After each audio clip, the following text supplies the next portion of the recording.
Perfeito, né, a gente vai estar começando aqui mais um webinar, né, da revista Cadernos Movimento Fluminense, junto com a Rede ProRio, e nesse webinar a gente vai dar sequência, né, ao seminário, eh, ao a edição 28 e 29, né, no qual a gente teve o dossiê sobre o Seminário de Estudos sobre o Estado do Rio de Janeiro, e o terceiro Seminário de Economia Fluminense, organizado pelo FRIPERJ.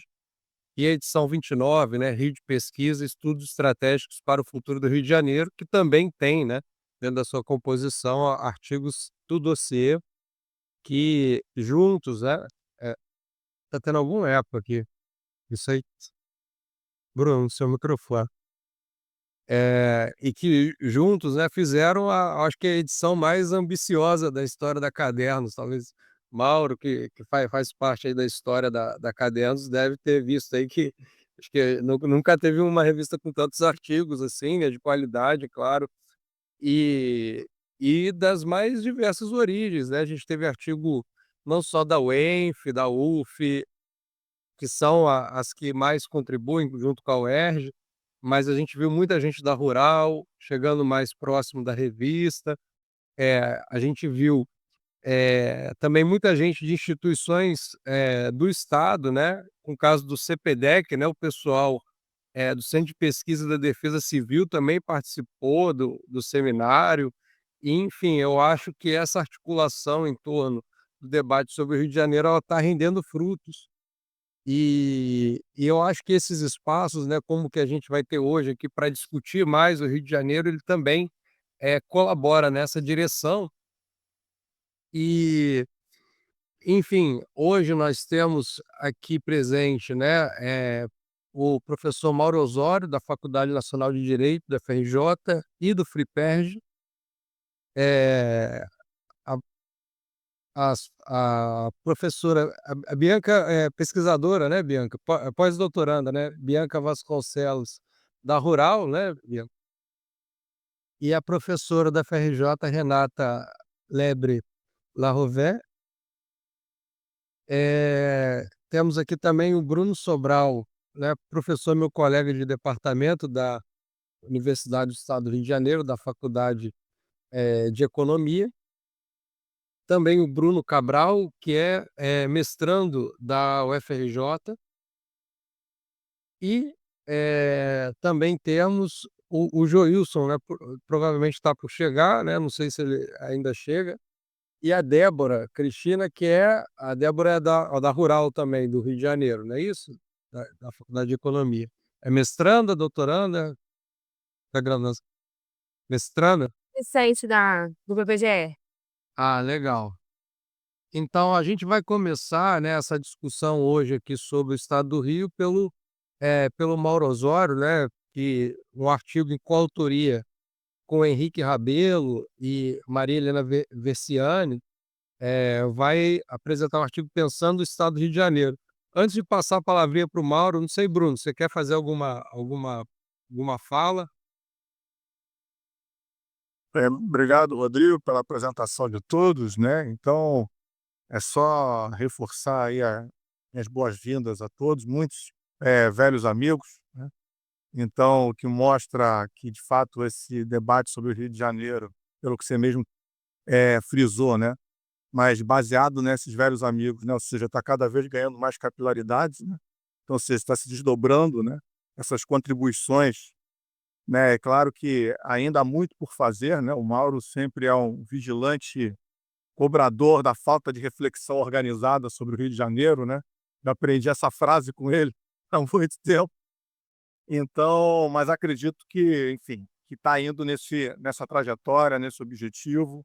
É claro que isso não é uma obra de poucos anos, né? Tem que perseverar para, de fato, se consolidar essa linha de pesquisa, né? Entre não só as diversas universidades, mas os diversos institutos, a reflexão pública, política, como a gente bem sabe, né? Então, agradeço a presença de todos, né, pela parte da Rede ProRio, né, contem sempre com a gente, né, saúdo a iniciativa do Fórum de Reitores, inclusive, Rodrigo, antes propriamente do Mauro, apresentar o artigo, eu também combinei com ele dele fazer uma fala, aproveitando que ele está aqui, né, pelo Fórum dos Reitores, né, pela representação, né, desse projeto que ele coordena e a importância dele no debate hoje de Rio de Janeiro.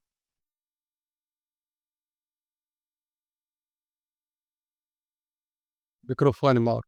Microfone, tinha fechado, que estava dando ressonância ali. Vamos lá. Bom, obrigado aí pelo convite do Rodrigo, do Bruno, né? E, enfim, quer dizer, eu já trabalho com Rio de Janeiro há muitos anos, né? Com alguns vais e vens, depois a partir do ano 2000 de forma mais permanente, mas lá atrás tive a privilégio de ser estagiário do Milton Santos na finada Fundação para o Desenvolvimento da Região Metropolitana, né?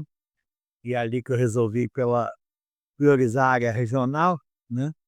E eu acho que agora me cobram, né? Porque o FIPERJ ele está com os prêmios que a gente fez o primeiro lá em 2005, com a dissertação externa no Globo.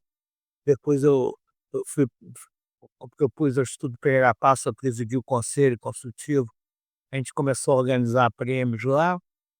E agora estamos fazendo a cada 2 anos pelo Fórum de Reitores, agora já precisamos do segundo.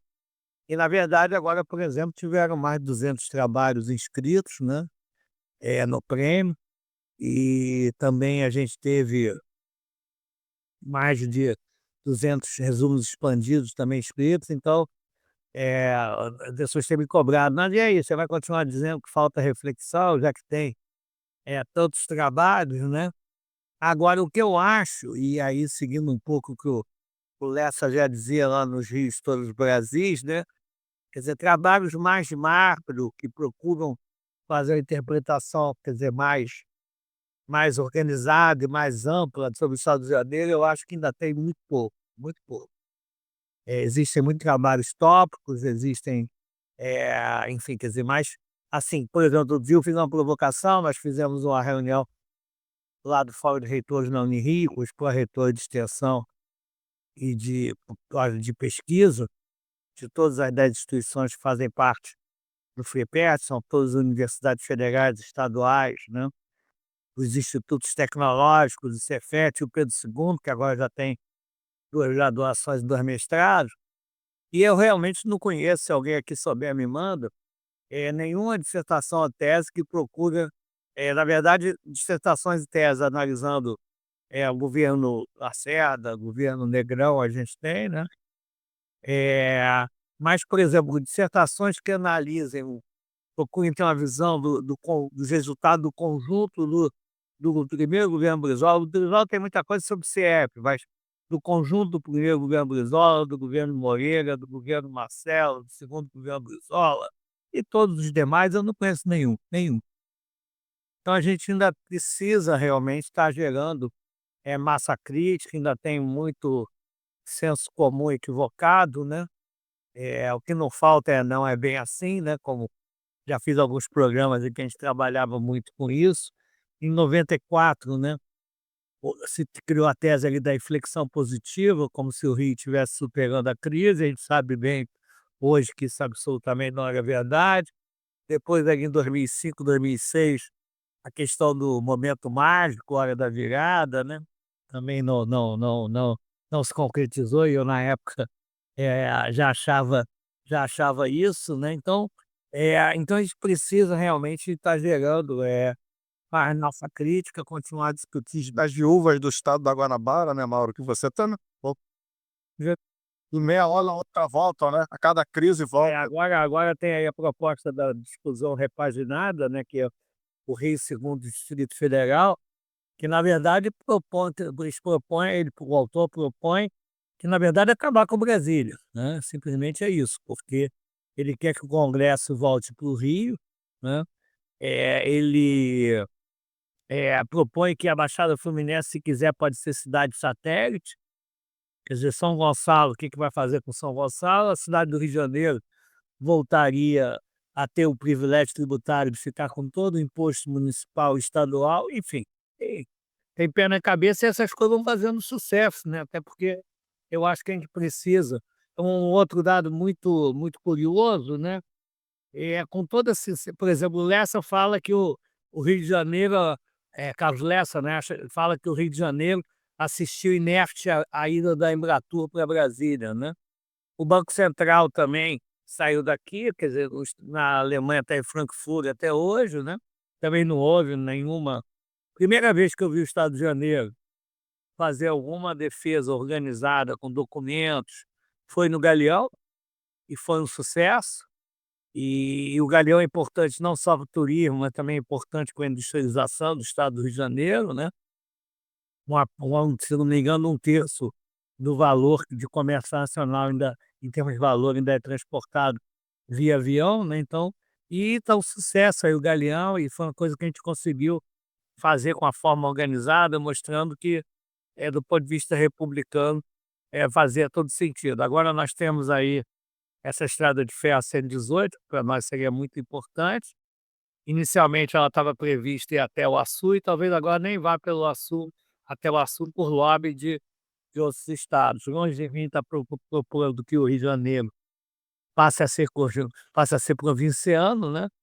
Outro dia eu fiz uma provocação também, Renata, lá no encontro desse da Unirio, que outro dia eu estava vendo o jogo do Flamengo, né, contra o Juventude, ainda bem que o Flamengo ganhou, mas enfim. Mas aí no início do jogo tocou, antes de começar o jogo, tocou o hino do Brasil e do Rio Grande do Sul. E eu nunca tinha ouvido o hino do estado do Rio de Janeiro, nunca, nunca. É, aí eu fiz a provocação, aí alguém já foi lá na internet, já pegou, já mandou, né. Eu não estou querendo que o Rio Grande do Sul vire, o que ele é, separatista muitas vezes, quer dizer, exagera no sentido inverso, mas que a gente procure articular a reflexão nacional com a regional.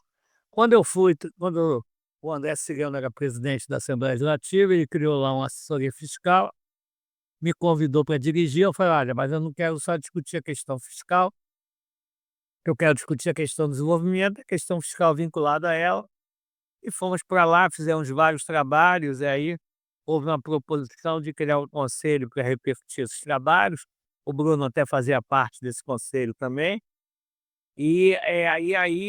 Os reitores também faziam parte, eles começaram a se reaproximar, e aí criaram novamente um fórum de reitores, já tinha acontecido lá nos anos 90 a existência de um fórum de reitores, e aí eu procurei os reitores e propus a gente formalizar, criamos um CNPJ, estamos obtendo dinheiro de emenda estadual e federal, né. E aí estamos fazendo encontros por região, já fomos em todas as 10 instituições do FIPERJ, para estar discutindo, levamos a Magda recentemente lá na UFO, a Magda Chambriard para discutir lá, né. Então fizemos um convênio, estamos fazendo um convênio com o SUDEP, que é um consórcio do Norte e Noroeste. E além desses encontros que a gente está fazendo por região do estado, a gente está com 2 carros-chefes, que é o encontro anual de estudos sobre o estado do Rio de Janeiro, né. Agora vamos fazer o segundo novamente lá do Cefet, estão todas e todos convidados. Tivemos um sucesso grande aí em termos de composição de resumos expandidos. O prêmio para dissertações e teses bianual, agora nós estamos na banca do segundo prêmio. O primeiro prêmio, com as emendas que conseguimos estadual, nós vamos publicar agora os 13 trabalhos premiados, né, como, vamos publicar como livro, né. Estamos fazendo um trabalho também, junto com o pessoal, com o Fórum Estadual de Educação, para fazer o trabalho de discussão e de pensar por que os indicadores do IDEB do Estado de Janeiro são tão ruins, da Baixada Fluminense são a catástrofe, né. E aí agora com dinheiro também de emenda parlamentar, estamos contratando aí professores e pesquisadores e pós-graduados para a gente estar fazendo um trabalho de reforço. Enfim, estamos procurando aí estar mudando essa cultura. A gente sabe que cultura não muda, do dia para a noite, mas, enfim, aí é importante a gente estar trabalhando junto com a Rede ProRio, com a UERJ, né, com o Caderno de Desenvolvimento Fluminense. Eu sempre que eu ia na UERJ, né, Rodrigo, eu fazia uma provocação, que a UERJ é mais uma federal do Rio de Janeiro, né. Eu continuo achando que em alguma medida ainda é isso, né, e a gente não muda. O Floriano fica nervoso comigo quando eu falo isso, né, mas eu acho isso, e acho que ainda tem muito pouco trabalho sistemático. Por exemplo, se a gente for no Instituto de Medicina Social, que eu tenho carinho profundo pelo Instituto de Medicina Social, até porque eu trabalhei com Aécio Cordeiro, tive a alegria de jovem participar da criação do SUS, mas lá no Instituto de Medicina Social, ver o que tem de trabalho lá sobre a saúde pública no estado de Janeiro, quase nada. Trabalhos maravilhosos para a saúde pública no Brasil, mas não no estado do Rio de Janeiro. Então, realmente isso ainda é uma questão, continua sendo uma questão, que não é uma questão que a gente resolve da noite para o dia. Bom, fazer a minha apresentação, né? Pedir para o Lucas, aí, Bruno, pode botar aí na tela aí, no pode? Aí, aproveitando, fazendo uma merchandising aí do livro que foi o fruto da minha tese, né? E fazendo aí um marketingzinho. Infelizmente, ele continua atual, né? Porque nós não conseguimos sair da crise. Então, enfim, então, nós vamos nessa. Vai lá, por favor.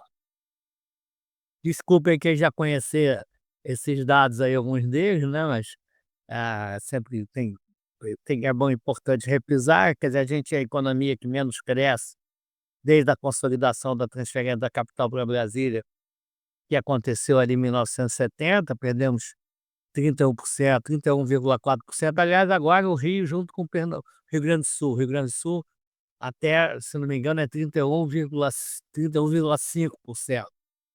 Rio Grande do Sul ganhou essa triste liderança com relação ao PIB, mas nos outros indicadores o Rio ainda continua aí puxando a fila, quer dizer, em muitos indicadores, os mais importantes, eu creio que a maioria. Pode ir, por favor, Lucas. Esse dado aí é emprego formal. Isso aí, na verdade, nesse artigo que a gente fez, a gente procurou atualizar essa discussão e apresentar também uma agenda, né, de saída da crise, né? Mas aí também tem lá esse dado aí do emprego formal, é a série mais longa com a mesma metodologia da RAIS. O estado de Janeiro é quem menos cresceu, é o emprego formal. E a cidade do Rio é um negócio impressionante, e eu fico pasmo de ver como, por exemplo, na última eleição para prefeito, esse tema ficou absolutamente fora dos debates. A cidade do Rio de Janeiro, ela teve um crescimento do emprego formal só de 15% desde 1985, gente. Não é à toa que a cidade do Rio de Janeiro perdeu 200 mil habitantes, as pessoas vão atrás de emprego, e é curioso porque a gente vai ver depois aí a taxa de desemprego de Santa Catarina, que é a mais baixa do Brasil e é onde a população mais cresceu de 2010 a 2022. E o estado do Rio de Janeiro foi onde a população mais diminuiu e, de fato, está entre os piores em termos de taxa de desemprego, e de jovens nós somos o pior do Brasil. Pode ir, por favor. Essa é a taxa de desemprego, segundo trimestre de 2025, a gente já atualizou com relação ao que tem lá no artigo, né? A do Brasil está com torno de 5,8, a do estado de Janeiro 8,1, com relação às regiões, né? Nós estamos aí pela 22ª, terceira posição, tendo os estados, no total da taxa de desemprego, mas somos maior do que o total do Brasil, somos maior que o Centro-Oeste, somos maior que o Sudeste, somos maior que o Norte, só o Nordeste é que é um pouquinho maior do que nós, né? Mas na taxa de desemprego de jovens, nós temos uma taxa de desemprego de 20,5%. O Brasil é 12%, quer dizer, no mundo inteiro a taxa de desemprego de jovens costuma ser maior, porque a questão do primeiro emprego é sempre mais complicado, né? Mas nós temos a maior taxa de desemprego de jovens entre todas as 27 unidades federativas. Pode ir, Lucas. Essa aí é um dado impressionante, né? A taxa de mortalidade materna a cada 100 mil nascidos, né? A cada 100 mil partos, 74,4. É bem maior que o total Brasil, muito maior que o Sul, muito maior do que o Sudeste, né? Maior do que o Norte, maior do que o Nordeste. E olha que aqui no Rio de Janeiro, dos 90 hospitais federais existentes no Brasil, o estado do Rio de Janeiro tem 30. O Temporão já disse uma vez, né? Hoje eu estava até recuperando essa frase dele na mídia, que foi ministro da Saúde, foi um dos criadores do SUS, que a questão da saúde pública do Rio é uma esfinge a ser decifrada, né? Eu acho que isso tem a ver com a desestruturação da nossa lógica, nossa máquina pública, a nossa lógica política de máfia, que de clientela foi virando crime, né.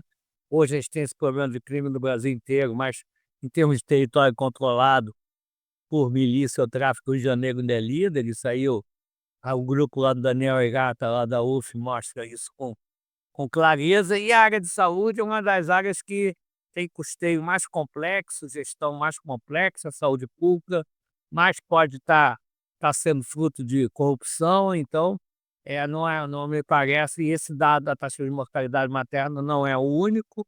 Quando a gente olha, a Firjan tem, e gostaria de pontuar isso aqui, 3 indicadores por município por todo o Brasil. É o Índice Firjan de Desenvolvimento Municipal, Saúde, Educação e Gestão Fiscal. Quando a gente olha o Índice Firjan de Saúde, os nossos municípios também estão muito mal na fita, em um ranking principalmente sudeste, e na educação a mesma coisa. Mas, sinceramente, eu acho que o Índice Firjan de Gestão Fiscal, ele não é um bom índice. Por quê? Porque, na verdade, ele demoniza custeio. E saúde e educação é custeio. E aí é muito curioso, viu, Rodrigo, que quando a gente olha os municípios que estão bem no índice Firjan de saúde e educação, estão mal na gestão fiscal, porque tem um custeio mais forte. Os que estão bem na gestão fiscal estão mal na saúde e educação. Vocês pegarem, por exemplo, mesmo Niterói, a situação de Niterói de saúde e educação nos indicadores não é boa.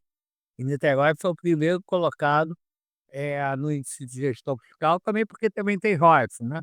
Não chega a ter o absurdo dinheiro que o Maricá tem hoje, mas tem uma receita muito elevada. Maricá tem por mês, em termos de receita pública per capita, o que São Gonçalo não tem por ano.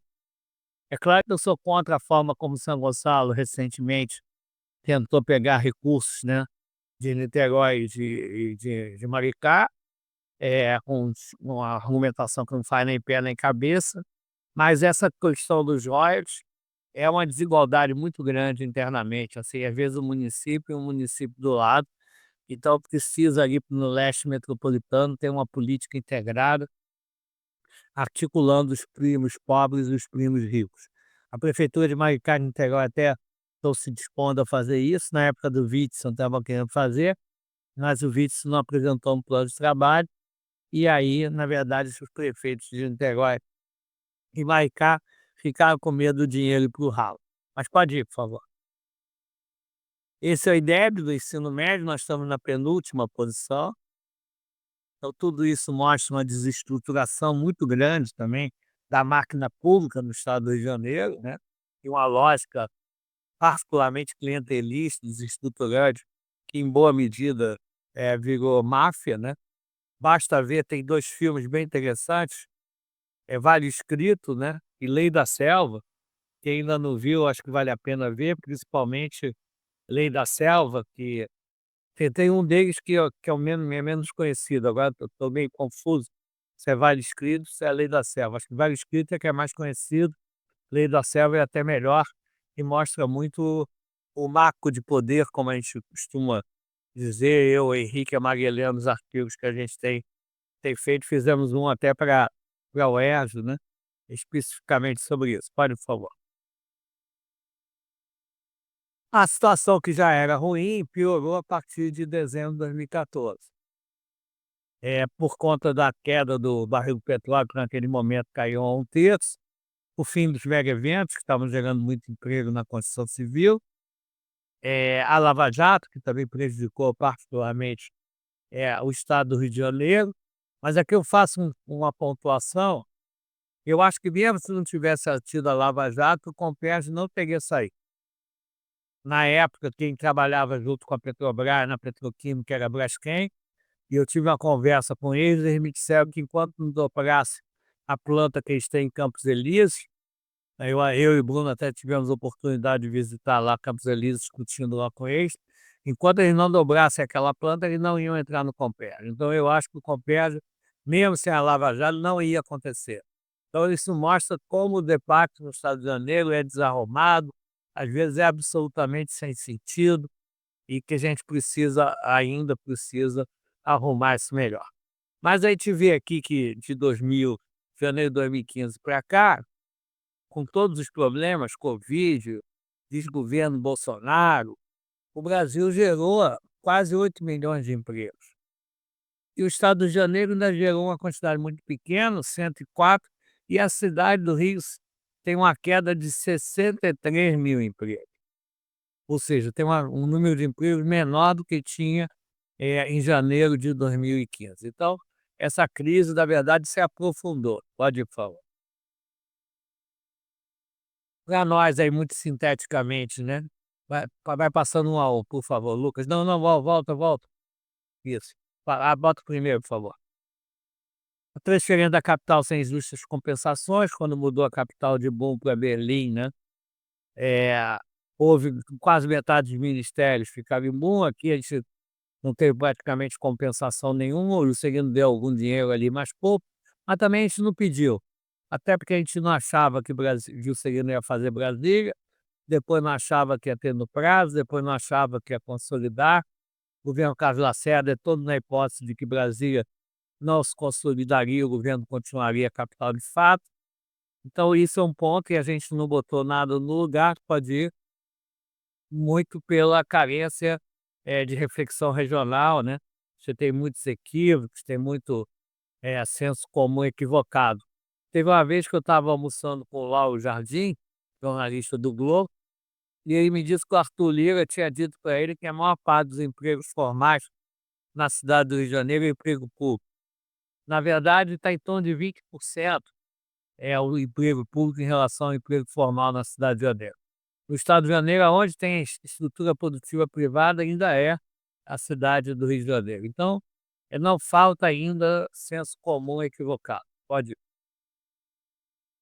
E o golpe de 64, que aqui caçou a esquerda e a direita, né, foi uma arrasia, atingiu a academia e gerou uma lógica política que eu acho que é o que está aí hegemônico até os dias atuais, né? Então é um negócio muito barra pesada, né? É curioso como o Eduardo Cunha, quando virou presidente da Assembleia, né, com toda a cultura e a expertise que ele adquiriu no Rio de Janeiro, né, ele deixou um legado, porque o Arthur Lira veio como herdeiro dele, e agora o Hugo Motta veio como herdeiro também do Eduardo Cunha e do Arthur Lira. Então, veja que o Rio de Janeiro exportando a lógica política clientelista, mafiosa. Pode ir, por favor. Aqui só uma listinha de. eh, eu acho que a fusão ela não tem nada a ver com a crise do Rio. Estamos fazendo um artigo agora que a gente vai estar publicando na revista lá do Instituto Histórico e Geográfico. Inclusive, acho que ela devia ter ocorrido em 60. Tinha maioria para ocorrer em 60, tudo que eu estudei. Alguns políticos já acharam que seus interesses iam ser contrariados com a fusão, por isso que ela não saiu. Tinha proposta, inclusive, de ter plebiscito. A fusão não foi uma invenção dos militares, enfim. Mas aí depois eu posso estar passando para vocês também esse artigo. Vai ter uma revista só sobre a fusão. Pode ir. O peso do turismo, o pessoal de turismo fica nervoso comigo quando eu falo isso, né? Uma vez o André, eu estava na Lerge, o André Silva me liga e fala assim: "Mas como é que é essa história que o Rio perde dinheiro com o turismo?" Eu falei: "Não, não é bem assim, André. Se quiser eu vou aí." Cheguei lá, estava o três turístico em peso lá, né? Aí eu propus para eles a gente fazer o debate e apresentei os dados que a gente tem. E realmente o turismo ele é muito pequeno, e no meio do carnaval a receita de ISS da prefeitura do Rio é menor do que na média dos demais meses. O Lessa também, ele coloca isso, que mesmo internacionalmente às vezes se sobreestima a importância e o peso do turismo, que é sazonal, paga um salário baixo, enfim. Na verdade a indústria continua sendo absolutamente decisiva, né? Esse é que eu acho que é o ponto. Pode ir. Como periodizar a crise fluminense, né? Essa coisa de enfim, tem também um debate aí com quem vem mais de Campinas, né? Porque o Rio de Janeiro pode dizer que tem uma crise desde os anos 20. Na verdade eu acho que é desde os anos 60. Porque se o Rio São Paulo passa o Rio em 1920, o Rio de Janeiro, mais o antigo estado do Rio, ele tem um crescimento. O João Paulo tem um trabalho em que ele mostrou isso lá, né? O problema do João Paulo é que muitos trabalhos dele eram relatórios, ele não publicou, então não é tão fácil assim obter. Mas tem o trabalho dele que ele compara o crescimento do Brasil tirando São Paulo, e o Rio, mais o antigo estado do Rio, cresce parecido com o Brasil tirando São Paulo. Então eu acho que dá para a gente definir uma crise a partir dos anos 60, principalmente 70, quando a capital ela se consolida em Brasília, né? Pode ver. Cidade do Rio é uma cidade burocrática, eu acabei de citar o exemplo lá da visão do Arthur Lira, né? Pode ir. Eu acho que a gente precisa discutir a regionalização do estado do Rio de Janeiro. A gente fez uma mesa redonda sobre isso no FreePerd, porque eu acho que, por exemplo, Rio das Ostras tem muito mais relação com o norte do estado do que com as baixadas litorâneas. Petrópolis e Friburgo não tem nenhuma relação com o outro, a única coisa é que os dois estão no alto, né? Então, eu acho que isso era importante a gente estar discutindo isso, e até uma época eu estava propondo isso quando o Sérgio Rui era o secretário de Planejamento, e a gente fazer isso junto também com o Cláudio Egner, mas eu acho que é uma discussão importante. Pode ir. A desigualdade do Rio, que muitos acham que é favela, não favela, eu acho que é muito mais centro-periferia. Se a gente pegar os indicadores, o IPP tem um indicador muito interessante, chamado Índice de Desenvolvimento Social, eu espero que ele possa atualizar. O IPP também tem perdido muito funcionário, né? O Eduardo Paes também não é muito chegado a fazer concurso público, mas o Nando Cavalieri, que é um sociólogo maravilhoso, ele fez o Índice de Desenvolvimento Social. Se a gente pegar os piores índices de desenvolvimento social, nenhum está em nenhuma favela da Zona Sul. Está lá para a Zona Oeste, está em Santa Cruz, está na Pavuna, no Chapadão, Cidade de Deus. Então, acho que a gente tem duas cidades metropolitanas, uma de classe média e alta, que é Zona Sul, Grande Tijuca, Barra e Niterói, e a outra cidade metropolitana onde mora a maior parte da população da metrópole carioca, que é muito invisibilizada. Pode falar. Vai chegando aí na agenda, já partindo para a conclusão, vai. Eu acho que a nossa crise não é uma crise econômica, é uma crise institucional, né? Então é uma crise política. Eu acho que a gente devia olhar a modernização que o Ceará e o Espírito Santo tiveram, enfrentando ali a lógica política hegemônica que tinha no Ceará até os anos 80 e no Espírito Santo até o movimento articulado pelo Paulo Artung, né? Que levou a, num determinado dia, com a Polícia Federal fazendo reforço no Espírito Santo, prenderam no mesmo dia o governador, o presidente da Assembleia Legislativa e o presidente do Tribunal de Justiça. Então, defende a tese que a crise no Rio é institucional. Pode falar. Tem que reestruturar o setor público. O setor público do Estado de Janeiro é uma catástrofe. A Secretaria de Assistência Social não tem um assistente social, né? Pegar a Fundação CEPERV, que mais tem lá é fantasma, não tem um economista, não tem um estatístico, né? E também trabalhar muito essa ideia de estratégia, coordenação de políticas, como nós temos defendido também, usar o conceito aí de complexo produtivo, né? E pensar e entender que precisa ter uma política integrada, né? Não basta ficar contratando consultoria. Uma vez eu falei na Macroplan que eu era contra contratar a Macroplan e a McKinsey. Aí o rapaz da Macroplan era bem humorado e falou: concordo com metade do mal disso, não deve contratar a McKinsey. Mas eu acho que eles podem contratar consultoria, universidade, mas a gente precisa ter, né, uma estrutura pública de planejamento. E aí o Bruno fez esse esforço aí com o Nelson de fazer lá o PEDS, né? Eu acho que é importante. Sérgio Luiz Barbosa, quando ele foi secretário de Planejamento, ele criou a carreira do gestor público, né? Eu acho que foi tímida. Eu me lembro uma vez, Bruno, eu estava lá numa reunião com, com o Sérgio Rui, não sei porque eu dei consultoria para ele um tempo, quando ele era secretário de Planejamento. Teve uma vez que eu acabei numa reunião também com o Cabral. E o Cabral perguntou para o Sérgio Rui: vocês estão tímidos nas políticas de concurso público? Imagina o Cabral, hein? E aí eu quase que falei que sim, mas eu não quis falar que sim, porque o Sérgio Rui aqui era o meu contratante, né? E eu costumo às vezes até falar demais, mas dessa vez eu tive mais juízo e fiquei calado. Outro dia até comentei com isso com o Sérgio Rui. Mas tem que fazer muito concurso público. Uma coisa curiosa, alguns aqui sabem que eu fui muito amigo do Rafael de Almeida Magalhães, né, tive uma relação, trabalhei com ele, trabalhei na criação de SUS com ele.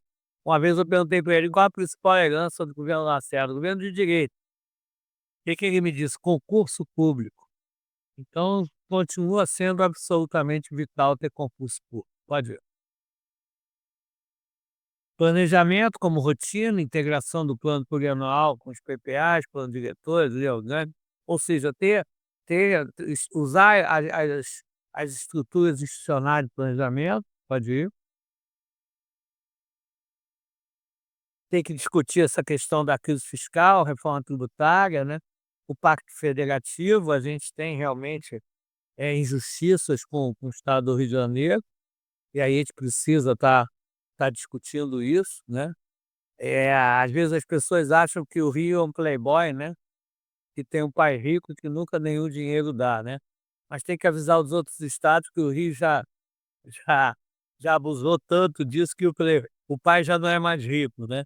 Então, se a gente olhar a nossa receita per capita, mesmo contando royalties, não é lá essas coisas, e se tirar o royalties, então é uma catástrofe, né? E o royalties, como a gente sabe, é uma receita finita, então a gente tem que estar discutindo essa questão. Pode ir, por favor. Às vezes eu vejo o pessoal do interior dizer que o interior é prejudicado, é largado, é invisibilizado. É verdade, é bem invisibilizado, mas o principal problema do Estado do Rio de Janeiro chama-se periferia metropolitana. E eu tenho informações de que o Instituto Rio Metrópole, acho que é bom as pessoas procurarem saber quem é que está lá presidindo. Eu não vou dizer que senão me arrisco demais, mas até hoje o Instituto Rio Metrópole também não teve nenhum concurso público, nenhum, zero. É uma proposta interessante, mas que sem funcionário, serviço público é gente, né? Serviço público não é máquina, não é indústria, né? Mesmo indústria é gente, serviço público mais ainda. Então precisa ter estrutura pública, precisa organizar o Instituto do Rio Metrópole, precisa fazer concurso, precisa botar gente republicana na frente do Instituto Rio Metrópole. Pode, por favor. O interior também está discutindo e como é que gera jogos de ganha-ganha entre as diversas regiões do estado, né. Eu acho que a cidade do Rio, ao invés de querer apartar a cidade do Rio do resto, a cidade do Rio tem que ser o hub de uma economia regional, pode ir.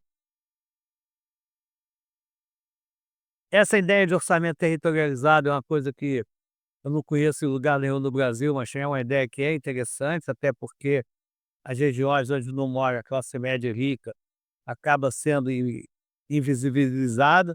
Outro dia um jornalista me procurou perguntando onde é que devia fazer novos presídios no estado do Rio de Janeiro, né. De preferência melhor não precisar fazer presídio, mas se for fazer eu provoquei ele: "Vamos fazer no Leblon, pô", né. Eu duvido que alguém vai o pessoal do Leblon vai pegar em armas, né, o Principado do Leblon, se isso fosse acontecer.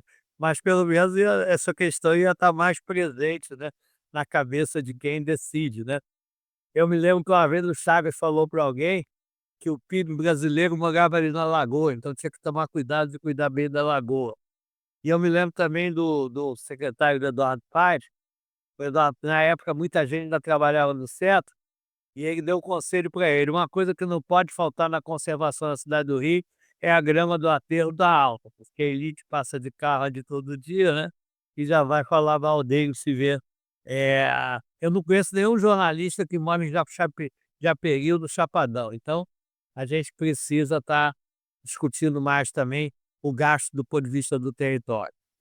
E o território é uma forma de você integrar também o gastos, a gestão das diversas secretarias. Pode ir. A gente trabalha aí com a ideia de sistemas produtivos, né, fizemos uma nota técnica aí sobre a parte de saúde, que o Rio tem muita potencialidade, mas a gente tem um ambiente institucional hostil. Então, ou tem máfia, ou tem milícia, né, a mesma coisa que máfia, ou falta água, ou falta luz, ou falta telecomunicações. Então quem pode, foge do Rio de Janeiro em termos de investimentos. Sem resolver essa questão política, a gente não tem caminhos para o estado do Rio de Janeiro sem renovar a política.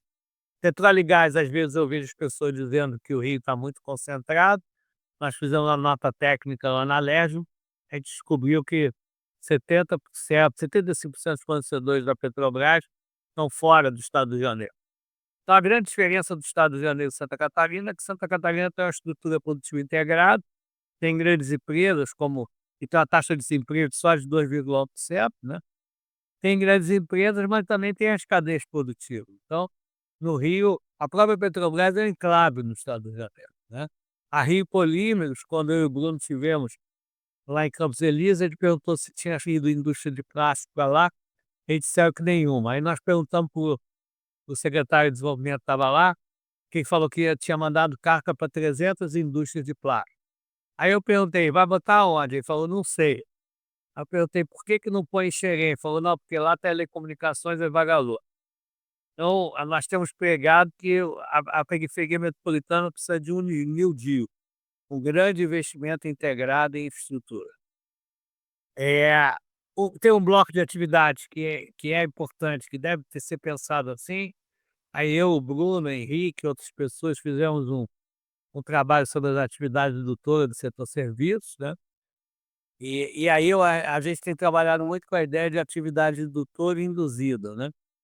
Atividade induzida é aquela que não gera renda nova. Um bar aqui na Tijuca vai depender de quem trabalha ou mora na Tijuca, né? Já o turismo, quando ele atrai pessoas para consumir no Rio, ele é indutor. É vídeo, cinema e vídeo, cinema. O Não É Bem Assim está gerando renda nova para o Rio, esse filme ganhou o Oscar, né? Então é pensar também essas atividades como um bloco. A economia da defesa, eu nunca vi nenhum prefeito da cidade do Rio ou governador ido conversar com as Forças Armadas, que tem uma presença muito grande no Rio, em termos de imóveis que eles são proprietários, em termos de pesquisa, em termos de gasto público. Eu acho que tinha que estar pensando isso. Em Petrópolis, por exemplo, tem uma área do exército lá imenso, que eles guardam como uma coisa emocional e histórica, afetiva. Aquilo ali daria um belo campus da UFRJ ou de algumas das nossas universidades ali em Valparaíso. Então precisa discutir essas coisas. Pode ir. A questão da agroecologia, agricultura familiar e orgânica, o Rio nunca vai ser importante em termos de soja. Mais uma vez eu estava em Lumiar, aí tinha um engenheiro que morava em Friburgo, que ele me disse o seguinte: ô Mauro, a quantidade de agrotóxicos que usa aqui na Teresópolis Friburgo é tão absurda que tem tido um problema com os trabalhadores rurais. Aí ele falou: olha, o trabalhador rural antigamente andava a cavalo, depois andava de bicicleta, enfim, agora ele anda de moto. E ele chega tanto o agrotóxico que ele fica prostrado, ele chega a cocaína para pegar energia, sai doidão, doidão de moto e tem acidente. Depois eu fui conversar com um ex-aluno meu, que trabalhava, estava presidindo lá a SEASA, e ele me disse que fazia sentido, que podia ser isso. Então a gente precisa reestruturar em matéria pesada e ter uma política aí de estar abastecendo o estado do Rio de Janeiro, né, a partir de agricultura familiar, agroecológica, orgânica. Pode ir. Política ambiental é óbvia, né, pelo mundo que a gente vive, pelas características do estado do Rio de Janeiro, tem que ser uma prioridade. Pode ir. Aliás, Rodrigo, acho que no próximo seminário a gente tem que fazer uma mesa sobre questão ambiental, que a gente ainda não fez, né? Acho que isso é importante. Pode ir. Pode ir, Lucas. Isso. Questão de logística, né? Seja de transporte de passageiro, seja a defesa da ER-118, seja estradas vicinais. Tem que estar discutindo também isso, o acesso, né? Pode ir. Questão da educação, olha os indicadores que estão aí, né? Pode ir, por favor, do IDEB. A ideia de estar tendo um sistema regional de inovação. Uma vez, Renata, teve um programa chamado aquele programa Pensa Rio, né? Ganhou um grupo para pensar a África e a América Latina. Esse é no máximo Pensa no Rio, né? E o cientista do estado do Rio de Janeiro, o jovem cientista também, eu acho que devia ter um foco. Quer dizer, eu acho que o Rio de Janeiro ele precisa continuar a fazer pesquisa básica, publicar em revistas nacionais e internacionais, mas precisa ter um programa de estímulo à pesquisa mais organizado sobre o Estado do Rio de Janeiro, que eu acho que nunca teve, nunca teve. Então a gente precisa, a FAPESP tem isso, acho que a FABEMIG tem, a gente precisa criar isso e articular isso junto com o FRIPEAS. Pode, por favor. Política cultural, autoestima e desenvolvimento, agora está tendo lá, a Eva Dove está fazendo uma boa tese de doutorado lá pela UERJ, acho que a gente precisa estar discutindo isso, né, que é uma política cultural para o Estado. Pode ir, por favor. Questão da segurança pública. E aí tem o seguinte, quer dizer, a gente precisa também discutir não só a questão da violência no Rio, que é muito grave, da polícia, mas como é que é isso? Qual parcela da polícia que foi para o crime?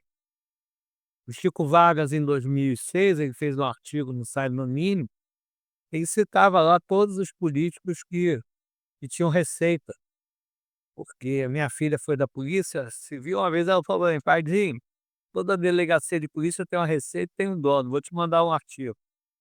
E uma vez eu conversando com o Beltrán, ele falou para mim: "Ô Mauro, estou vendo, eu tive lá por conta do trabalho que a gente estava fazendo, aí tive com ele na secretaria, e falou: Mauro, já vi que você gosta de discutir política, vê quem foi secretário de Polícia Civil ou chefe da Polícia Militar e saiu candidato onde é que teve voto". Na época não tinha ainda muita área controlada por milícia, ele estava falando por área controlada por cara. Então a gente precisa reestruturar a nossa polícia, né. Pode, por favor. É isso, gente, obrigado. E aí eu tô aí também botei aí também o Instagram do FreePerto, né, Rodrigo? Quem ainda não estiver seguindo, se puder passar a seguir. Infelizmente eu não vou poder ficar com vocês, mas aí eu peço aí pro Rodrigo, para quem falar mal de mim aí depois me contar. Tô brincando, podem criticar aí à vontade, depois a gente vamos conversando mais. Então todas e todas aí convidadas aí para ir no o nosso seminário lá 24, 25 e 26 de novembro. Obrigado, Bruno, obrigado, Rodrigo, um abraço fraterno aí a todos e todas, e vamos continuar aí trabalhando para ampliar e eh, dar mais massa crítica e para estudos mais macros aí sobre o estado do Rio de Janeiro. Obrigado, gente. Obrigado, Mauro. Sempre com muita alegria te receber, qualquer espaço que seja, né? Agrega muito sobre a discussão do Rio de Janeiro. E no FreePad a gente está vendo aí, né, novas agendas de pesquisa surgindo.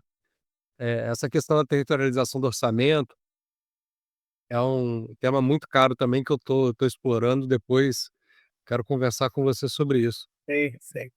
Bom, para a gente, não estender muito, né, vamos já passar para a próxima apresentação. Eh, Em seguida, então, nós temos, o artigo "Diversidade das bases de conhecimento das mesorregiões do Estado do Rio de Janeiro, uma nova perspectiva na compreensão da estrutura produtiva", o artigo da Bianca e da Renata. Boa noite, Rodrigo. Boa noite, todo mundo. Mauro Osório, Bruno, demais colegas que eu não conheço. Eu posso compartilhar daqui o slide? Pode sim. Tô fazendo aqui.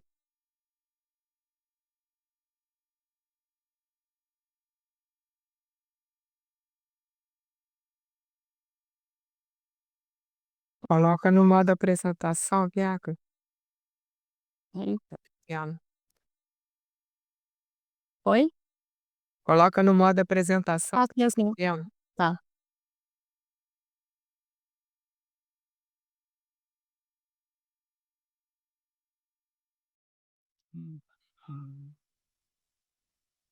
Oi? Oi, oi. Renata, se você quiser fazer alguma intervenção durante a explicação, aí você fica à vontade, porque eu não tô vendo ninguém, então Tá bom. se eu esquecer de alguma coisa. Então, meu nome é Bianca, atualmente eu tô fazendo pós-doutorado no CPDA junto com o professor Flexo, Jorges Flexo. Eu fui orientanda da Renata de doutorado no PPED, e esse trabalho, se não me engano, é o quarto artigo que a gente tirou da minha tese, Eu fiz um amplo aí estudo sobre estrutura produtiva do Rio de Janeiro.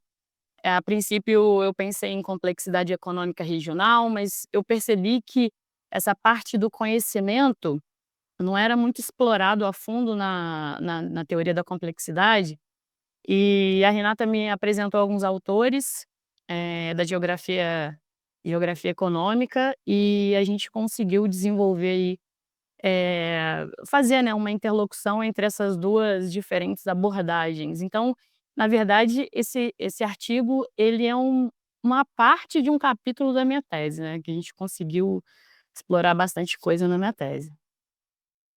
Então, a estrutura aqui da minha apresentação tá dessa forma, tá? Uma breve introdução, aí eu falo um pouco sobre o que é, né, o que são as bases de conhecimento, a metodologia, que na verdade foi uma inovação que eu fiz na minha tese, né, até então calculava ali de forma quantitativa essas bases de conhecimento de um outro jeito, e aí eu trouxe algumas modificações que resultou numa visualização mais fácil, né, dessas bases de conhecimento nas regiões, e aí eu vou falar sobre os resultados, né, e o que que a gente, eh, conseguiu enxergar aí sobre as bases de conhecimento.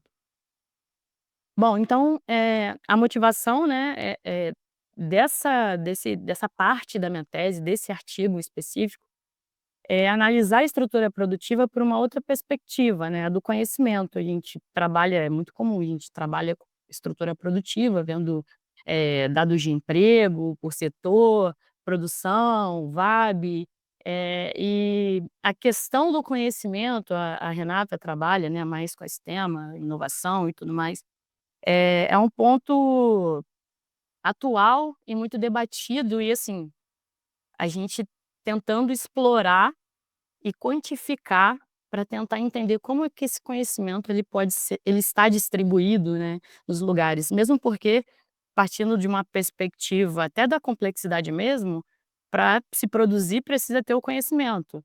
E aí é aquilo, ou você tem o conhecimento e produz, ou você produz e tem o conhecimento, né, existe esse debate também. Eh, Bom, e essa parte está toda lá na minha tese, né, mas vamos para as bases de conhecimento mais especificamente. Eh, Entender os tipos de conhecimento regionais possibilita essa visão, né, da estrutura produtiva, pode permitir estratégias, né, de fomento de indústrias que demandam, eh, bases de conhecimento semelhantes, por exemplo, e ajuda no entendimento das limitações das regiões, mesmo porque se a região não tem determinado conhecimento, como a gente colocaria uma indústria lá, né, e faria com que, essa indústria prosperasse, gerasse desenvolvimento, se lá não tem esse conhecimento. Então, eu acredito que, nesse sentido, a gente pode pensar, né, a partir das bases de conhecimento. Mas o que são essas bases, né? É uma classificação, na verdade, que ela começa como uma classificação qualitativa do conhecimento. Posteriormente, só em 2012, um trabalho do Martin, sobre a Suécia, ele torna isso quantitativo, mas aí ele faz de uma forma a tentar entender qual era a base de conhecimento dominante em uma região. Esse era o objetivo principal ali. Então, o que são essas 3 bases, né? A base analítica, a base sintética e a base simbólica. De forma bem resumida, até para eu não me estender tanto, a base analítica ela está muito relacionada à ciência, à P&D, à pesquisa. Então, nesse sentido, esse conhecimento, como que eu posso dizer? Tem uns exemplos ali, genética, biotecnologia, relacionado a essas áreas. A base sintética, ela tem muito a ver com know-how, com a engenharia, com soluções práticas. Ela está mais relacionada à produção mesmo, à produção, à indústria em si. A simbólica, ela está relacionada à cultura, criatividade, valor estético, valor simbólico. Então, a indústria do cinema, por exemplo, né, mas também abrange, setores mais artesanais também, ok? Bom, essa classificação aqui é um exemplo. O primeiro trabalho que a gente teve aqui, foi o do eu acho que alguns conhecem, né, o Guilherme Santos e o Israel Marcelino, ambos também lá do Instituto de Economia da UFRJ, né. E eles pegaram o trabalho do Martin, que ele fez para a Suécia, e, os rapazes traduziram, e, lógico, não só traduziram, mas tiveram o cuidado, né, com a classificação para trazer isso para o Rio de Janeiro, o estado do Rio de Janeiro. E foi usado, assim como o Martin usou, a classificação de ocupação, e o Israel e o Guilherme também usaram a classificação, né, a CBO, para classificar as diferentes ocupações, nessas bases de conhecimento. E aí né, uma observação, se vocês repararem ali até o código mesmo, né, o código de cada ocupação é bem maior, inclusive aqui a gente está usando subgrupo de ocupação, até mesmo para a gente conseguir, analisar, né, o que a gente tem, porque ocupação a gente tem mais de 2.000 ocupações da CBO. Subgrupo de ocupação a gente tem por volta de 190 grupos, né, subgrupos. Então a gente utilizou esse nível para fazer esse trabalho. Eu não mexi na classificação que o Israel e o Guilherme fizeram. Eu peguei a classificação que eles fizeram para o Rio, né, para tradução em português, e eu utilizei essa parte da classificação. Então, assim, ali a gente tem alguns exemplos, né, a base de conhecimento analítica, profissionais da biotecnologia, pesquisadores, matemáticos, profissionais da informática, físicos e outros, né. Da base de conhe Complexo da saúde também, né, Bianca? Basicamente é analítica, né? o complexo da saúde tem muito de analítico, né, a parte de pesquisa, desenvolvimento, os profissionais da medicina, né, são todos também de base de conhecimento analítica. Aí base sintética, né, profissionais da eletromecânica, engenheiro, técnicos, técnicos de laboratório, de construção civil, então é mais o pessoal que produz mesmo, que faz, né. E simbólica, profissionais da comunicação e informação, espetáculo e artes, gastronomia, desenhista, marceneiros, atletas. Então, essa é a divisão para a gente aqui ter uma noção, tá. A metodologia, eu vou explicar aqui de uma forma simplificada, tá. A gente usou os dados da RAIS para os anos de 2006, 2010, 2015 e 2019. Eu usei esses anos na minha tese, porque não dava para analisar todos os anos. E também a gente não queria interferência, né, do Covid, e a gente queria uma sequência que mostrasse algo que aconteceu ao longo do tempo, né. Em 2015, por exemplo, a gente tem crise, em 2010 a gente tem o PIBão, tudo isso influencia as dinâmicas econômicas, né, regionais também, a gente sabe. E aí, em nível de subgrupo de ocupação, né, eu vou falar só ocupação para não ficar falando subgrupo de ocupação, tá. Mas é subgrupo, ou seja, dentro desse subgrupo tem muitas ocupações, tá. E essa análise, ela pegou todas as mesorregiões do Brasil, não é uma análise que a gente fez só olhando o Rio, não. Esse cálculo, que a gente fez, foram de todas as regiões, e aí a gente analisou apenas o estado do Rio de Janeiro, tá. Usei mesorregiões também de uma forma a facilitar essa análise, né, porque aí a gente só tem 6 mesorregiões, se fosse microrregiões, seria mais difícil e a gente não poderia usar as regiões administrativas do Rio, por causa da classificação do IBGE, a gente precisa desses dados, né, do IBGE. A gente fez um quociente locacional para cada ocupação, que foi calculado esse QL em cada região, para ser uma comparação relativa, né. A gente sabe que se a gente for para uma comparação absoluta, eh, a região metropolitana engole o resto do estado, né, ela sempre é tudo muito na região metropolitana, mas eu, principalmente, eu queria muito ver o que que tinha nas outras regiões. Eu lembro até uma fala da Renata questionando se eu ia encontrar alguma coisa, eu me esforcei para encontrar. E aí a gente faz uma matriz de região e ocupação. Essa matriz, a partir do quociente locacional, tá? Se o quociente locacional for maior ou igual a 1, a gente estabelece o valor de 1, que aquela ocupação naquela região, né, ela tem uma importância relativa grande, e se ela for se esse QL for menor que 0, a gente coloca o valor 0, né, uma matriz binária.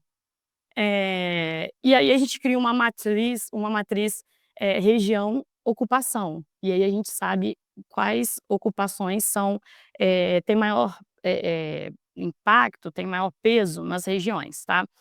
E aí eu usei essa estratégia do pessoal da complexidade econômica, porque eles fazem o cálculo da concorrência, né. Peguei essa estratégia dessa parte e apliquei nessa parte do conhecimento. A concorrência eu fiz só para conseguir gerar, eh, a rede. Porque o que que acontece? O que que é a concorrência, né? Ela mede com que frequência 2 ocupações aparecem juntas na mesma região, eh, que é usado na complexidade, como eu comentei. Nesse trabalho, é a mesma ideia, porém a gente não utiliza o indicador de ocorrência, eu só utilizei para criar uma matriz transposta, que ficaria, só região em região, e aí eu conseguiria analisar em rede, tá bom? Essa é a parte da metodologia que a gente, ao invés de destacar, por exemplo, a base de conhecimento dominante da região metropolitana é a analítica, por exemplo, ou a simbólica, a gente consegue ver quais são todas ali os subgrupos, as ocupações que, têm, mais peso em cada região. Então a gente vê a diversidade de bases de conhecimento, né, a gente consegue enxergar por uma ótica, mais ampla, eu acredito. E aí a rede ela ficou com esse formato, esse layout, né, que é um algoritmo que o software que eu fiz, ele já me proporciona, né, ele organiza os nós de forma simétrica e destaca os agrupamentos de ocupações. Então, se for difícil para alguém daltônico, né, entender, é o seguinte: as ocupações que estão em cinza é que a gente não tem a classificação delas. Isso é uma limitação do trabalho e que inclusive a gente pode, futuramente melhorar. As ocupações analíticas eu deixei a ocupação de base analítica, base de conhecimento analítica, eu deixei em azul, ocupação de base a base de conhecimento sintética eu deixei em verde e a base de conhecimento simbólica eu deixei na cor laranja. E aqui já são os resultados, tá? Eu dividi em 2 páginas esses resultados, começando por 2006. De cara a gente já percebe que existem aí diferenças claras, né, entre metade, dessas regiões. Baixadas litorâneas, centro fluminense, noroeste fluminense, são regiões com menos bases de conhecimento, menos variedade, diversidade de bases de conhecimento. O norte, a região metropolitana e o sul com maior variedade, né. Não à toa, a gente sabe, o norte, o E amiga, só uma coisinha, você está chamando de sul, né, de Paraíba e a região ali de Angra. Isso, isso, isso. Tá. Eu tive que fazer dessa forma para conseguir analisar, tá, as regiões. Não daria para fazer na eu sei que todo mundo prefere a região administrativa, mas não daria para fazer Aí o centro é o quê? Centro Fluminense, que pega Três Rios e parte também de Teresópolis, tudo aquilo ali. Tá, É a mesma região da classificação do IBGE, tá, ótimo. Baixadas Litorâneas. E algumas coisas que dá para ver visualmente aqui, eu vou comentar, mas no artigo está um pouco mais detalhado, tá, até mesmo por causa do tempo que eu já estou estourando aqui. A gente tem essa visualização clara de que o norte é a região metropolitana e o sul, eles têm maior diversidade. Se vocês perceberem também, pelo menos para mim, fica bem claro que, por exemplo, o sul tem bastante base de conhecimento sintética, o norte também. Eu acho a região metropolitana um pouco mais diversificada, né, não tendo uma específica, o que corrobora com os achados do Guilherme e do Israel, lógico, né, e é o que a gente esperava por causa do petróleo, por causa do setor automotivo e metalúrgico. É interessante em 2010 também notar um crescimento na variedade das bases de conhecimentos da Baixada Litorânea, né, muito pelo boom, né, do setor petrolífero. Aqui eu vou passar para o próximo, para a gente ver 2015 e 2019, né. Só complementando, corroborando o que o Morozov falou, que Rio das Ostras devia estar mais na região norte, porque tem muito mais a ver com o petróleo, quer dizer, Pitaca na nossa interpretação, o que aconteceu aqui nas Baixadas é porque está espraiando, né, as atividades de Macaé, Campos, para baixo, né, para Rio das Ostras, principalmente. E aí aparece isso daí, né. É é o A Baixada ela ganha, né, principalmente na base sintética, lá no artigo eu explico direitinho. O centro e o noroeste eu vi poucas mudanças nas bases de conhecimento. O norte perdeu, base simbólica, o sul perdeu base analítica, principalmente pesquisadores físicos, químicos. Eh, Na região metropolitana perdeu, né, não teve um padrão, perdeu todas as 3, né.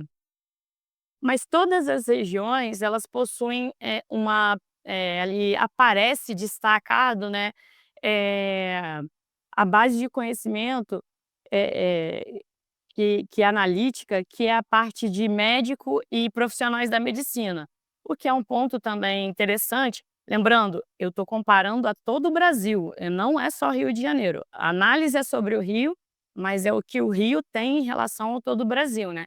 Então isso eu achei bem interessante também quando eu vi, pensando em complexo, né, industrial, econômico industrial da saúde. É é importante destacar também, eu não posso esquecer disso, que assim, não existe uma base melhor que a outra, né. Os autores, eles defendem que as 3 elas precisam, ser fomentadas, a diversidade precisa ser fomentada. Por exemplo, no sul, a gente tem perda da base analítica, significa assim, a gente está tendo produção aqui, mas a parte de pesquisa não tá ficando aqui. No norte não tem, a base está perdendo base simbólica, que também é importante, né, a base simbólica. Então, eh, a região metropolitana perdendo base sintética, com certeza, na parte de produção, né, a parte industrial, a gente sabe que isso é uma realidade da região metropolitana. Eh, então assim, eu já estou aqui para o final, meu tempo já deu uma estourada aqui. Os resultados, né. A metodologia mostra que os resultados em rede, eles são melhores na identificação das bases, mais do que esse conhecimento predominante, né, que é o que a literatura mostrava até então, para a gente saber qual é a diversidade, né. Eu destaquei que existe uma clara diferença entre 2 grupos, né, das regiões do estado do Rio de Janeiro, Baixada, Centro e Noroeste, e o Norte, região metropolitana e Sul. Não à toa, né, é claro que a gente sabe que a região metropolitana é muito maior do que Norte e Sul, não se comparam, mas somando esses 3, a gente tem mais de 90% do PIB, né, do estado. A região das Baixadas Litorâneas é a que apresenta a mudança mais visível, em especial o crescimento da base sintética. O Centro Fluminense não apresentou tanta força na base sintética como era esperado, pelo menos para mim era esperado, porque eu imaginei que o Sul teria indústria têxtil de Nova Friburgo, metalurgia, metalurgia de Três Rios, né, plástico, borracha. Eu imaginei que a região do Centro Fluminense ela teria um pouco mais de base sintética, então fiquei surpresa com isso. Ou seja, uma decadência, da indústria, né, do centro também. O noroeste possui uma estrutura produtiva frágil, né, a gente sabe, e de básica sintética e simbólica, mas melhorou a base analítica, em especial saúde e educação. E aí, a minha suposição é que como saúde e educação também tem uma base, né, do setor público para que isso se mantenha, possa simplesmente ter havido uma queda das outras, mas essa manteve porque é básico, né. Então, assim, você vê ali mais profissionais da educação e da saúde, e aí por isso a base analítica melhorou. O norte tem muita força na base sintética, né, devido à indústria petrolífera. A região fluminense também apresenta força na base sintética, mas perdeu a base analítica, que é uma preocupação no sentido de pesquisa e desenvolvimento, né.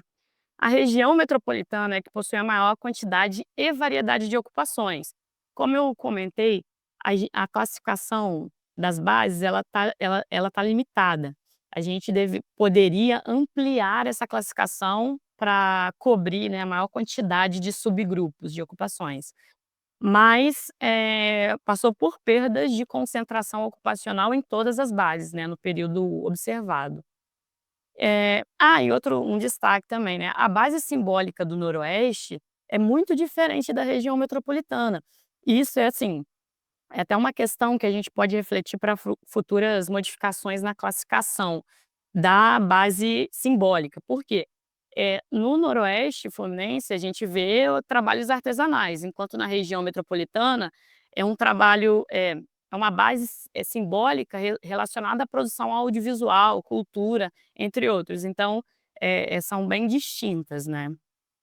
Então, basicamente, né, concluindo, essa é uma nova forma da gente enxergar, ver, né, as nossas regiões de pela ótica do conhecimento.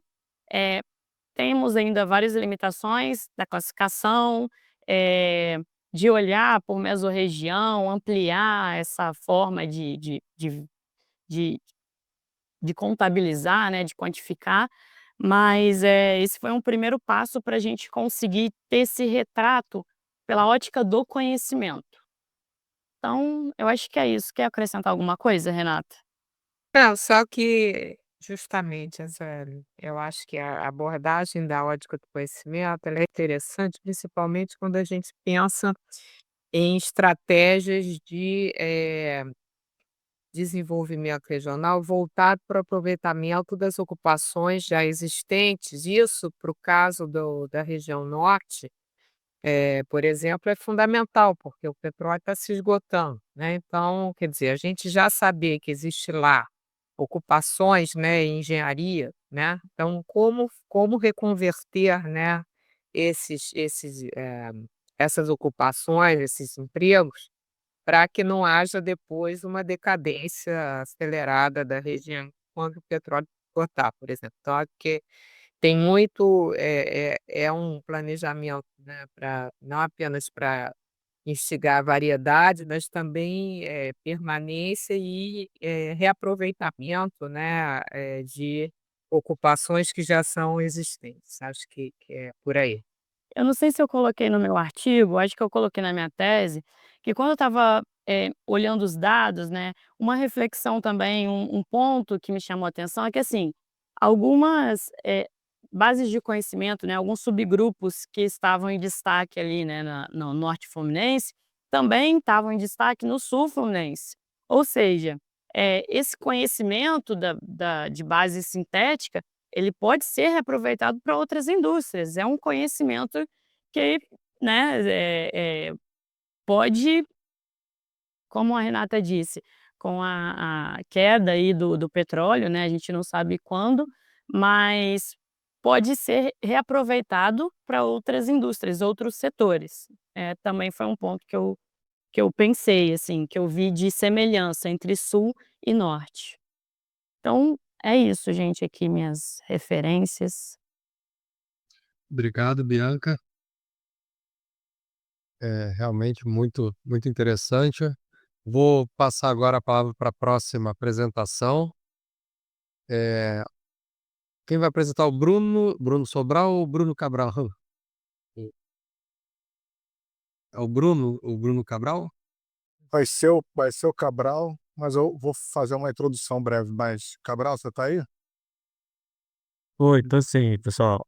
Tá joia. O título da apresentação, né, do artigo é "O valor de uma universidade pública qual é o retorno da UERJ à sociedade fluminense, do Bruno Sobral e do Bruno Cabral, essa dupla. Vou dupla sertaneja. Vou compartilhar aqui então.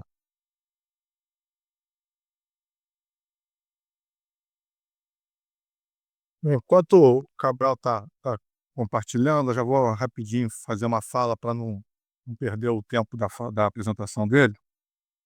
Esse trabalho, né, só queria dar uma contextualizada nele. O objetivo todo desse trabalho é dentro de uma perspectiva sempre de defesa da universidade do ponto de vista orçamentário. A principal razão dele, ele compartilha uma metodologia que foi feita por um grupo de pesquisa da USP, tá? Que também lá, apesar de lá a situação é bem mais confortável, mas também lá recorrentemente sofre esse tipo de, sem aqui exagero, ataques, né? Ou seja, sempre tentam reduzir o orçamento da universidade, né? Nossos colegas agora das universidades federais, infelizmente, também estão passando por um ciclo, né, que, claro, com muita luta, né, buscando reverter.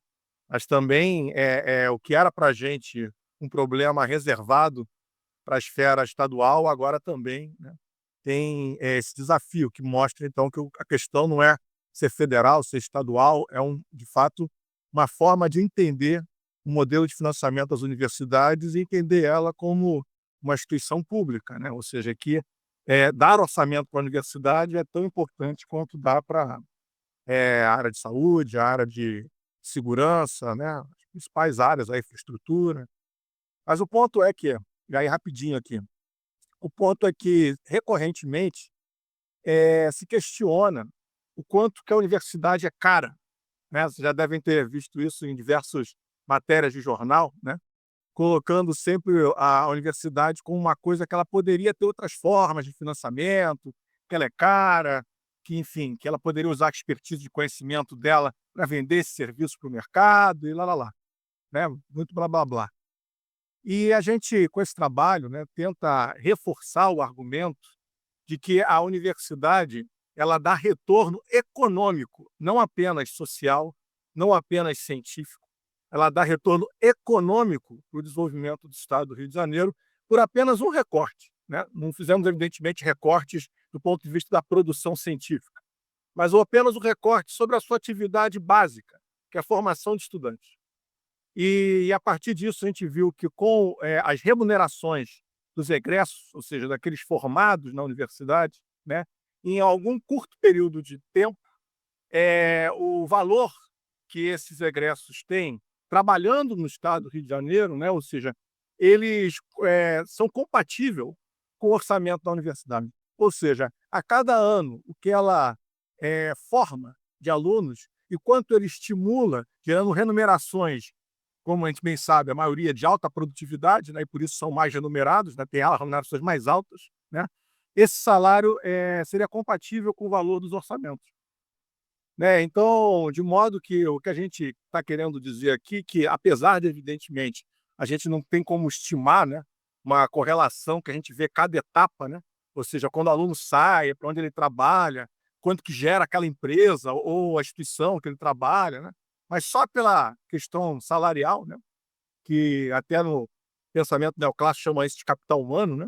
Mas só pela questão salarial ali, a gente já percebe que a universidade não é um custo a fundo perdido, né? Ou seja, ela estimula a economia, ela estimula quadros que geram produtividade e é importante para os governos e a Assembleia Legislativa, de uma maneira geral, saberem, né, que isso permite, então, esse ciclo que gera aumento de arrecadação e, logo, ajuda ao próprio financiamento da universidade. Então, fecha o ciclo.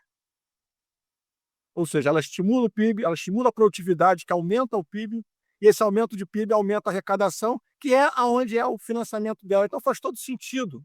Ou seja, é um investimento positivo, falando aqui no ponto de vista de uma análise econômica. Encerro por aqui, ou seja, é um investimento positivo você investir na universidade, não só pelos méritos, que já bastariam ali, colegas de outras áreas enfatizam muito isso, né? Méritos acadêmicos, impacto social, mas também pelo impacto econômico. Então deixo aí para o Bruno Cabral desenvolver. Obrigado, gente. Bom, obrigado, Bruno. Primeiramente, vocês estão vendo a apresentação?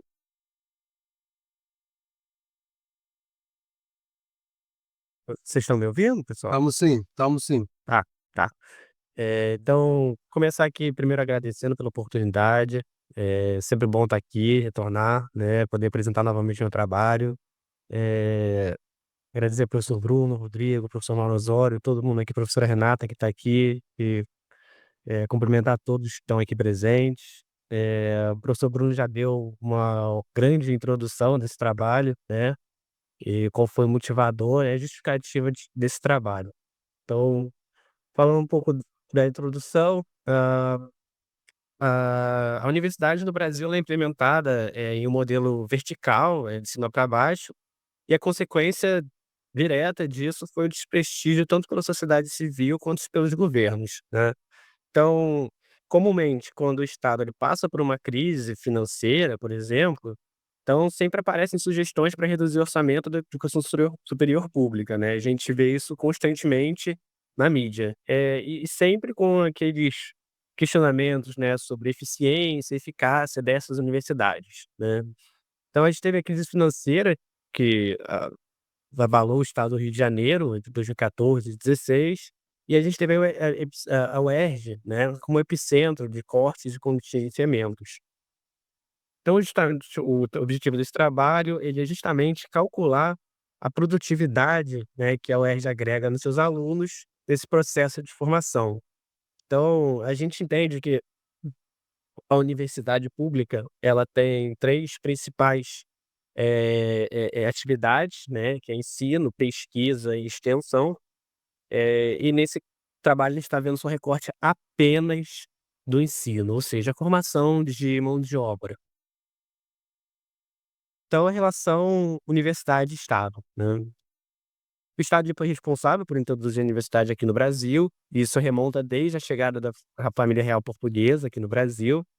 No governo Vargas, a gente surge ali o Estatuto das Universidades Brasileiras, que organiza a estrutura da universidade no país, num molde mais republicano, né, de cima para baixo, e de certa forma excluindo as camadas mais baixas da população.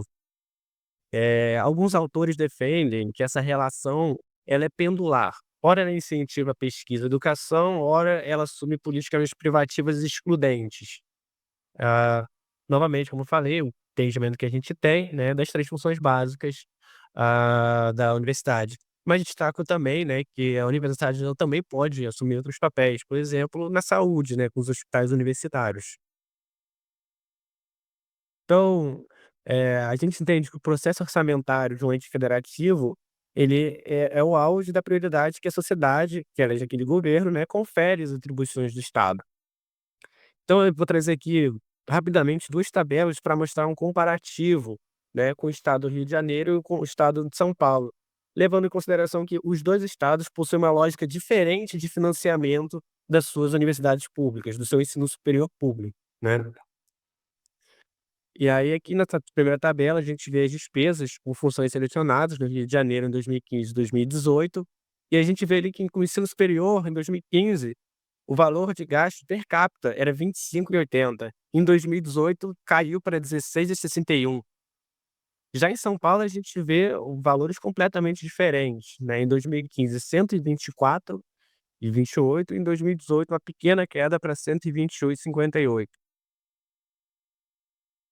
Ah, então é exatamente isso, né, São Paulo destina muito mais recursos, né, dá uma prioridade muito maior ao ensino superior público do que o Rio de Janeiro.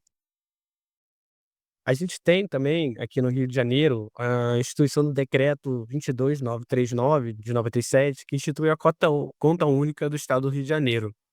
E ela foi pensada como instrumento de unificação dos recursos financeiros, né, mas na prática ela centralizou a administração pública e diminuiu a autonomia dos órgãos estaduais. Isso quer dizer que a UERJ ela perde o seu poder de discricionariedade na administração dos seus recursos financeiros. Ah, e apesar da emenda constitucional de 71 de 2007, que foi uma grande luta, da Universidade do Estado do Rio de Janeiro, ela ter garantido os duodécimos, ou seja, a autonomia financeira, ela ainda não foi implementado, né. Então o quadro geral que a gente vê, o desfinanciamento da universidade pública no estado do Rio de Janeiro, sendo a UERJ a pioneira nessa modalidade, experimentando uma das mais severas crises entre 2016 e 2017. Hã, então, aqui estão algumas coisas que vieram na mídia, né, pra solucionar a crise na UERJ. Então a gente teve um artigo do Barroso, em que ele propunha um novo modelo de financiamento, onde os alunos contribuíssem para a manutenção da instituição. E também tivemos em 2019 a PEC dos 06, que previa cobrança de mensalidades nas universidades públicas. Então, depois dessa contextualização, vou falar um pouco do mercado de trabalho e da produtividade. Então, a gente pega um pouco lá na teoria neoclássica, né, sobre o mercado de trabalho. Ela se assenta sobre as teorias de oferta de trabalho e demanda de trabalho.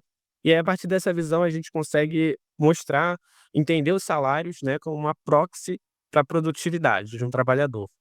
Para o lado da oferta, né, o salário ele corresponde ao preço, ao custo de oportunidade do lazer, e as quantidades ótimas de tempo dedicado ao lazer e ao consumo se tornam um problema de maximização de utilidade, como a gente já conhece lá do problema do consumidor. Já pelo lado da demanda, a gente tem que o nível de emprego ele depende do salário real e do poder de mercado que a empresa exerce. O ponto de equilíbrio vai desse mercado é aquele em que o salário real equivale à produtividade marginal do trabalhador. Então, a partir daí, a gente consegue estabelecer essa proxy. Então, a metodologia, e os resultados da nossa pesquisa. Então, a gente utilizou a base de microdados identificada da RAIS, de 2018. A gente não podia simplesmente fazer uma mera comparação da média salarial, porque esse tipo de análise está associada ao que a gente chama de viés da variável condicional omitida. Porque a gente sabe que apenas o local onde aquele indivíduo estuda não é o único fator que determina o salário dele, né. A gente sabe que tem outros fatores que estão ali, conflitantemente, gerando esses resultados. Então a gente sabe que tem fatores como gênero, idade, o estado onde esse indivíduo trabalha, o setor em que ele atua, todas essas coisas vão acabar influenciando diretamente na produtividade. Então só comparar salário com salário não vai conseguir me mostrar o real efeito, né, da universidade, em que esse indivíduo estudou.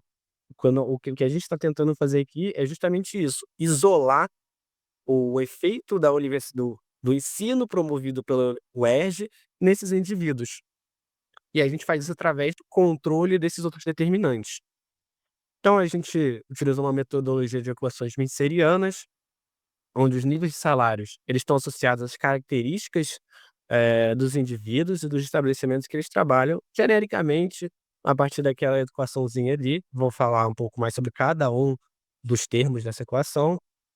E para isolar, as variáveis, cada uma dessas variáveis, a gente realizou uma regressão multivariada de forma log linear para poder capturar, essa variação percentual. Então a gente definiu 11 variáveis definidas, que foi idade, a idade ao quadrado. Essa hipótese aqui dessa relação quadrática da idade vem na ideia de que o salário ele cresce com a idade até certo ponto e depois ele tende a cair. Tempo de emprego, a variável UERJ, que vai ser o nosso identificador aqui de produtividade dos egressos, e vetores com controle de variável binária de educação, sexo, etnia, e também a gente inseriu variáveis de características do emprego do indivíduo. Então, setor, pela CNAE, vínculo, tipo de vínculo empregatício, o estado e a ocupação. Então, começando aqui pelos nossos dados, a gente definiu aqui, né, entre 2009 e 2018, e a gente constatou que a UERJ ela formou 31.921 pessoas. Então, a partir da base de dados da RAIS, a gente encontrou desses 31.921, nós encontramos 18.751 egressos com vínculo empregatício em 2018. Nós dividimos esse estudo em 3 blocos. No primeiro bloco, a gente fez uma regressão apenas com trabalhadores de nível superior e egressos da UERJ. No bloco 2, a gente adicionou essas características individuais, formalizou o nosso modelo. E no bloco 3, respondendo a algumas provocações, né, de que algumas teorias dizem que os vínculos do setor público, eles eh, não demonstram aquela, eles não estão vinculados à produtividade, a gente eliminou os vínculos do setor público. Então os resultados que a gente obteve, aqui no primeiro bloco, a gente está comparando apenas, trabalhadores com ensino superior. Então aqui na primeira linha, efeitos do curso superior, a gente vê que esse resultado significa o quê? Que uma pessoa que possua um diploma de ensino superior, ele vai receber 86% a mais, vai ter uma produtividade de 86% a mais do que uma pessoa que não tem ensino superior. E se essa pessoa vier da UERJ, a gente identificou que tem aqui um 21% a mais. Enquanto isso, todas aquelas outras nossas outras variáveis, elas estão desativadas. Então aqui é apenas nesse primeiro bloco, um efeito, ensino superior ou não. Já no segundo bloco, né, a gente adicionou todas as nossas variáveis e tirou aquela a omissão da variável condicionante, e a gente viu que o efeito de uma pessoa que cursa ensino superior, ele cai para 56%. E se essa pessoa vier da UERJ, cai para 9,6%. No bloco 3, foi aquilo que a gente falou, né, em que a gente retirou ali os vínculos de serviço público e a gente vê que teve um pequeno aumento da produtividade, mas o nosso foco mesmo está aqui nos resultados pelo bloco 2. Então, o que a gente vê na prática, né? A diferença da média salarial de uma pessoa com nível superior em 2018, ele era de aproximadamente R$ 4.400 em comparação ao de uma pessoa cujo nível, que não tinha, né, tinha um nível de escolaridade mais baixo segundo o IBGE. Então o salário médio de um egresso da UERJ, ele era de 5.352,55 centavos, ou seja, aqueles 21% a mais que a gente tinha calculado no primeiro bloco. Então, a UERJ ela gera um acréscimo em relação a quem já possui superior de R$ 952. Então, um trabalhador da UERJ, ele recebe a mais do que uma pessoa que já possui ensino superior, recebe R$ 952 a mais. Então, computando 13 pagamentos mensais, que são os 12 pagamentos do ano, mais o 13º, que cada egresso da UERJ teve, de acréscimo anual, então a gente vê que cada egresso tem um acréscimo anual em relação às pessoas de nível superior de 12.380. Considerando aqui a carreira de um egresso, ela deve se estender pelo menos por 40 anos, que é a sua vida laboral útil, né? E pegando os 3.546 formados em um ano, ou seja, essa é a média de alunos formados entre 2008 e 2018, a gente vê que o retorno que a UERJ trouxe para a sociedade foi de 1.547.995.200 reais. Essa quantidade, ela é referente apenas ao diferencial de produtividade entre um aluno da UERJ, e uma pessoa com ensino superior no mercado de trabalho. A gente viu que em 2018, o orçamento destinado à UERJ, ele foi de 1.111.000.000. Então, apenas o diferencial da produtividade agregado pela UERJ, ele cobre em 39% os dispêndios públicos. E se a gente trazer esses 40 aumentos de produtividade para o valor presente, é uma taxa de desconto real de 2% ao ano, que é o que se geralmente utiliza, a gente chega a uma cifra de 1.200.000.000. Ou seja, os formados em um ano da UERJ, eles retornam à sociedade 8% a mais do que o valor despendido pelo governo fluminense. E ao considerar o total dos formados da UERJ trazem de retorno, esse valor seria aproximadamente 5 vezes maior, porque ali a gente pegou apenas o diferencial, né? é apenas diferença, né. Mas essa aqui foi o que a gente falou, né, é a produtividade, é o retorno bruto da produtividade, né. A gente está interessado no diferencial líquido, ou seja, apenas as características da UERJ. Então a gente adicionou as características e vai trabalhar com aqueles 9,6%. E a gente calculou que esse valor ele chega, né, ao valor de 1.012 bilhões. Então, o retorno líquido, apenas o diferencial de produtividade que a UERJ oferece à sociedade fluminense é de 91%, considerando apenas educação, excluindo pesquisa, extensão e outros serviços para universidades. Então, quando a gente aloca os recursos na educação superior, né, a gente entende que a gente está concretizando um círculo virtuoso de investimento. Então, esse aqui é o modelo proposto, né, que o investimento público na universidade, ele vai gerar trabalhadores com maior produtividade, que vai gerar um aumento no valor agregado do produto, que vai gerar um aumento da renda, que vai aumentar, vai impactar na arrecadação tributária e que, portanto, fechou esse ciclo e vai poder ter novas rodadas de investimento e assim sucessivamente.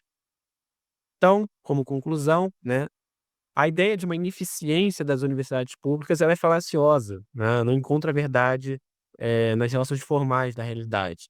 Esse estudo ele é muito importante para mostrar e reforçar a ideia de que o investimento universitário ele corrobora também para o desenvolvimento econômico do Rio de Janeiro. E a gente vê que a UERJ, por meio da produtividade proporcionada aos seus alunos, que posteriormente adentrarão ao mercado de trabalho, ela supre os gastos públicos com o orçamento da instituição ao longo da vida útil laboral desses egressos.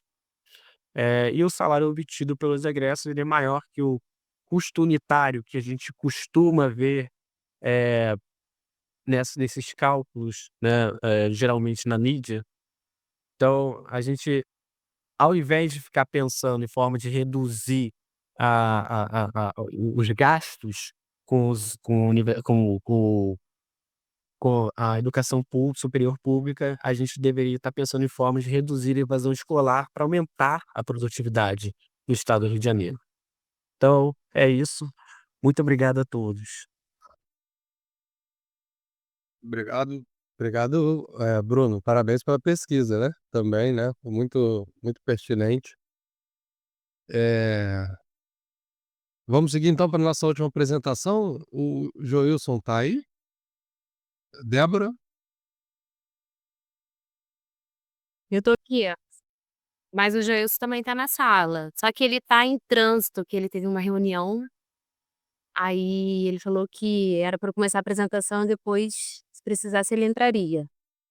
Perfeito. Então, ó, agora nós teremos a apresentação do artigo Análise da concentração produtiva do Sudeste brasileiro, artigo de Manuela Invernice, Débora Leal, Marcela Silva e Joilson Cabral. Isso. Eu posso apresentar aqui? Pode ficar à vontade. Tentar ser um pouco mais rápido? Boa noite, pessoal.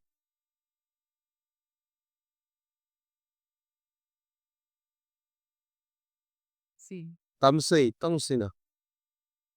Eu entrei aqui rapidinho, tô em trânsito, né, tô voltando da reunião, e aí tô no trânsito. Eu entrei aqui só rapidinho para cumprimentar a Renata, cumprimentar Bruno, né, e agradecer a Cadernos Fluminense, parabenizar também pela iniciativa de divulgar os artigos, né, de alguma forma dar publicidade. Cumprimentar a todos aí, Mauro ainda tá, não sei se Mauro tá na sala, mas cumprimentá-lo também. Maravilha, Joelson. Vai lá, Débora, pode tocar. Eu sou coautor, né, então eu sou coadjuvante aí. É, ajudou bastante a gente, tirou todas as dúvidas. Brincadeiras à parte, parabéns a todos, né. Agradecer aí o professor Joilson aí, que não só ministrou essa matéria pra gente aí, de análise fluminense, mas também, participou de forma direta desse trabalho, né. Falando um pouquinho da concentração econômica, o que que acontece? O nosso trabalho, ele foi um trabalho em prático, analisando as matrizes hoje disponíveis pelo Nereus, pelo pessoal da USP. E aí eu vou apresentar de uma forma mais direta, até para não pra gente falar mais sobre os resultados, que acho que Ele é bem legal para a questão de debate. O objetivo do trabalho é apresentar a concentração produtiva das principais capitais, né, hoje falando da região fluminense não, falando sobre a região sudeste, o Espírito Santo ele não tem matriz disponível, então a gente conseguiu fazer essa avaliação para os estados do Rio de Janeiro, São Paulo e Minas Gerais. O objetivo do trabalho é identificar a interação e dependência das capitais, né, das regiões, né, com o restante do estado, verificando quais eram os que tinham maior concentração e qual era o perfil, da região sudeste de forma geral. A relevância do tema a gente está falando que a região sudeste hoje ela representa aí 53% do PIB nacional, então a gente está falando muito, e aí, falando sobre o problema, né, qual é a principal problemática aí, são os impactos dos desequilíbrios regionais, né, que a concentração produtiva pode estar gerando, né. E muito do que foi também abordado já por outros trabalhos aí, principalmente aí pelo professor Mauro Zói. Falando sobre uma revisão da literatura aí, o que que a gente consegue trazer? A gente conseguiu apresentar aqui um pouco, né, do que foi apresentado no artigo, e a gente trouxe aí uma parte aí da apresentação da Haddad, que ele vai falar sobre a questão das desigualdades regionais que podem ser apresentadas a partir da concentração econômica. E aí a gente também tem um trabalho aí do Gonçalves também, que ele vai falar a respeito que a aglomeração produtiva ela gera ganhos de escala, mas aí o que a gente consegue verificar mesmo, de forma geral, é que a relação da concentração produtiva ela pode estar acarretando também em desigualdades regionais e gerando uma problemas relacionados à infraestrutura, de forma geral, das cidades que têm uma maior concentração. A metodologia que a gente utilizou foi a matriz insumo-produto, e o que que a gente fez nesse trabalho foi um método de extração hipotética.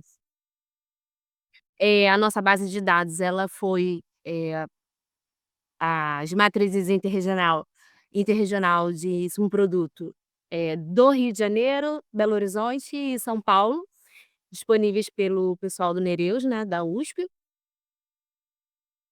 E aí eu queria apresentar um pouquinho das matrizes, como é que elas são divididas. Elas são divididas em 4 regiões, sendo a região 4 para todas as matrizes do Brasil. A primeira região é a capital, então para Minas Gerais é Belo Horizonte. E aí ela vai ter apenas o município, ela vai mostrar também ali o PIB e a população dessa região. A região 2 ela vai fazer um arranjo populacional com uma região metropolitana, a do Rio de Janeiro é a região metropolitana do Rio de Janeiro, e o restante do estado de Minas Gerais, que tem aí praticamente 4.000 municípios, 4.700 municípios. Falando de Rio de Janeiro, a gente tem o município do Rio de Janeiro, né, como capital, a cidade do Rio, a região 2. A gente tem um arranjo populacional bem aproximado da região metropolitana. Aí a região 3, o restante do estado aí que vai comportar 71 cidades. Para São Paulo, nós temos a capital. A região R2 aí é um pouquinho da região metropolitana, né, um arranjo populacional aí que vai comportar aí 36 municípios e o restante do estado de São Paulo. E aí, aqui a gente já começa a falar mais de resultados, aí a gente vai fazer uma apresentação geral da amostra, né, falando aí como que foi a reação da matriz quando a gente extrai a região 1. A gente só fez essa apresentação da região 1, mas a gente quando faz o modelo de extração hipotética, a gente faz a simulação para todas as regiões, então a gente retirou a região 1, a região 2, a região 3, para chegar a esse resultado, rodamos a matriz completa, para verificar os impactos, e aqui a gente consegue ver um pouquinho dos resultados. Não sei se está aparecendo para vocês, mas eu posso aumentar aqui a exibição. Falando Dá para ver sim. Dá para ver? Tá. Falando aí vou começar primeiro com São Paulo e Minas Gerais, porque como a gente está falando sobre o Rio de Janeiro, acho que a gente vale a gente gastar um pouquinho de mais tempo no Rio de Janeiro. Então, falando de São Paulo, o que que a gente tem como resumo? São Paulo ele vai apresentar, da seguinte forma: quando a gente fez a extração da capital, a gente teve um impacto na matriz de uma redução de 31% do valor bruto de produção. Quando a gente vai fazer a extração da região 2, esse impacto é de 24%, ou seja, a região 2 ela representa apenas 24% de tudo aquilo que é produzido em São Paulo.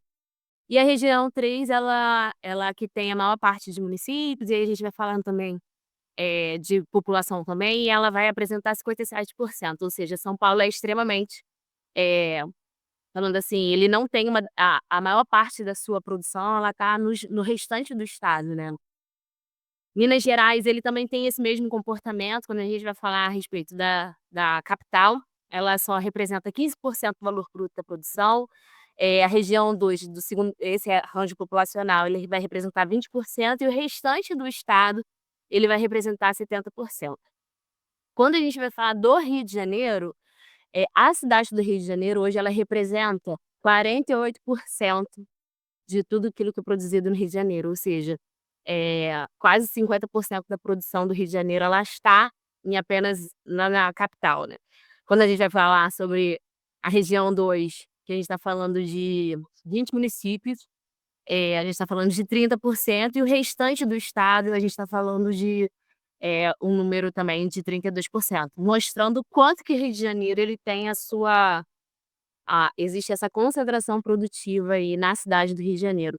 Quando a gente fala assim, quanto que tudo que a gente vai falando sobre os trabalhos, a gente vai fazendo uma relação também com a parte de empregos, a gente vê o quanto que existe uma dependência da cidade do Rio de Janeiro e o quanto que isso implica, acarreta e deixa, faz com que a própria população, de forma geral, do estado do Rio de Janeiro venha perder qualidade de vida com o deslocamento, com a questão de infraestrutura e a dependência mesmo da capital. E essas regiões aí, a gente está falando desse arranjo populacional aí, o R2, essa região 2, o quanto que ela se torna dependente da capital. Então, assim, mostrando que falta muito ainda e o quanto é negativo. Principalmente nós que moramos no Rio percebemos o quanto que o quanto que essa concentração produtiva hoje tem gerado, o quanto de impacto acontece nessa concentração produtiva no Rio de Janeiro, de forma geral. Então, para conclusão, a gente tem assim, o estudo aponta que a concentração econômica do Sudeste impacta o desenvolvimento regional de maneira distinta. São Paulo, ele vai ter esse destaque, que é muito mais concentrado, Minas Gerais também, e o Rio de Janeiro, ele apresenta uma alta concentração na capital, o que vai acabar limitando o equilíbrio econômico. Então, de forma geral, a gente precisa de políticas públicas aí voltado para promover um crescimento regional equilibrado aí no Rio de Janeiro. Eu fui um pouco mais rápida, né? Peço até desculpa por tentar falar um pouco rápido aqui, mas o nosso trabalho eu queria focar mesmo, principalmente na parte dos resultados do Rio de Janeiro. E aí liberar aí para o professor Juninho se está fazendo algum comentário. Tá joia, Débora, obrigado. Eh, não sei se o Joilson vai fazer algum comentário. Bom, acho que é isso, né, se alguém tiver algum comentário para fazer sobre, algum trabalho, agora é o momento, né, agora é aquele espaço que a gente pode interagir. Então, passar a palavra para o Bruno, se o Bruno, né, quiser fazer algum comentário, levantar alguma questão sobre os artigos apresentados. Primeiro agradecer a todos os artigos, né, Rodrigo, ele é fruto desse seminário e mostra a diversidade, né, a gente, tanto que foi necessário duas edições da revista, né, para poder de fato contemplar dado a qualidade, né, ou seja, não é só quantidade, mas é uma quantidade com qualidade. E aí foi exatamente necessário e a gente também aqui está nesse esforço de dar destaque também e agora esse momento do debate, né. Acho que hoje aqui a gente traz também de novo, né, como já teve no último que a gente fez o webinar, uma diversidade de trabalhos, né, sejam ali voltados como o trabalho da Bianca e da Renata, né, para avançar nessa discussão ali do papel das bases de conhecimento, da questão então de tentar ali, plasmado no território, ver essas potencialidades do ponto de vista da estrutura produtiva, né, mas nessa conversa com a economia do conhecimento, né, e da mesma forma que agora a gente teve, pela parte do Joilson com a Débora, né, ou seja, de novo esse mapeamento, né, um pouco das concentrações. Então acho que esses 2 trabalhos conversam muito nesse sentido, né, porque eu acho que um apresenta um diagnóstico, né, propriamente das concentrações, mas o outro avança para mostrar um pouco que essa questão ali da economia do conhecimento, curiosamente, no Rio de Janeiro, sabendo tantas instituições, né, Renato, que a gente tem sediadas de importância na área de ciência e tecnologia, mas ainda assim, isso não ajuda o Rio de Janeiro a performar, tendo isso como uma grande vantagem competitiva. Então, esse é um pouco o que eu ia jogar aqui para o debate, né? Entender é uma coisa que eu, desde a época que eu comecei a estudar isso como assistente de pesquisa, né? A dificuldade de entender como uma área que produz tanto conhecimento, tem tantas instituições de renome, isso não se desdobra em vantagem competitiva, né? E eu acho que o trabalho da Bianca ajuda bastante para entender como também é o desafio de própria interiorização, a integração, ou seja, ver o território como um todo, né? Não é só a cidade do Rio de Janeiro ou algumas instituições aqui mais, enfim, na área central do Rio de Janeiro, né? Então, eu acho que na cidade, né, que eu falo, né? Então, eu acho que esse é um pouco o diálogo, né? E é claro que é o trabalho aí do Joilson e da Débora ajuda um pouco a entender o diagnóstico, né? Ou seja, a constatação, né? Ou seja, e aí todo o risco que isso tem da gente continuar reproduzindo essa dificuldade. Bem, o trabalho do Mauro, né, como ele mesmo intitulou, ele apresenta uma grande narrativa, né, uma narrativa consolidada, uma narrativa importantíssima de interpretação sobre o Rio de Janeiro, né? Eu tenho diversas convergências com o trabalho dele, né? Sou suspeito de falar, porque a gente já trabalhou junto muitos anos, então, com certeza, essa narrativa do Mauro Osório eu considero, como um também estudioso do Rio de Janeiro, algo estratégico para qualquer um que se interesse, se aproxime da área, porque ele faz sempre questão de colocar as vírgulas, né? Ou seja, o Rio de Janeiro que é sempre, muitas vezes, não pelos acadêmicos, mas pelo debate público de uma maneira geral, é muito feito de uma maneira apressada, né? Quase circunstancial. Quando surge um problema, as pessoas correm para buscar uma explicação ou uma causalidade, podemos dizer, com um certo falta de apreço por toda a construção de uma interpretação, por exemplo, como a do Mauro. Então, o Mauro cansa, né, de repetir, ele repetiu aqui, e é necessário repetir, os diversos falsas interpretações que ainda permeiam, né? Infelizmente, amanhã vai ter alguém falando de novo uma bobeira que o professor Mauro hoje nos alertou sobre o debate de Rio de Janeiro, né? Então, ele mostra um claro diagnóstico, né? É uma pena ele não estar aqui para o debate, né? Porque é sempre bom ver como um grande intérprete, né, o cruzamento dele com essas contribuições mais recentes, né? Da minha parte, eu sou suspeito para falar, eu acho que contribui, eu acho que conversa um pouco aqui, pelo menos com a mesa, com esse trabalho da Renata e da Bianca, né? Para entender de fato que uma das coisas fundamentais porque elas produzem é a universidade. Mas se a universidade é desfinanciada, se a universidade não enxerga nem o impacto dela na sua função básica, que é a produção de mercado de trabalho, né, os egressos, né? Então estamos muito mal, né? Ou seja, do ponto de vista de defesa e de compreensão pelo debate público. Então é isso, sem me alongar aqui, eu acho que estou muito satisfeito com o debate de hoje e tenho certeza aí que os próximos, né, que agora vai ter novamente hoje, esse mês não, desculpa, esse ano, mais uma rodada aí do fórum, né, e dos seminários, né? Então acho que vai ser um crescente, né, Rodrigo? Ou seja, como o próprio Mauro já provocou, né, inclusive abrindo o leque para mais temas, né, como a gente espera, né? É isso. Nessa a Renata quer falar? Pode ficar à vontade, Renata. Pensar uma dúvida pontual sobre o artigo do Joilson, se eu vi direito no que estava muito pequenininho, mas as matrizes do Neureus são dados do IBGE de 2015? É isso? Porque tinha lá fonte IBGE 2015, é isso, Joilson? Foi. Oi, Renan.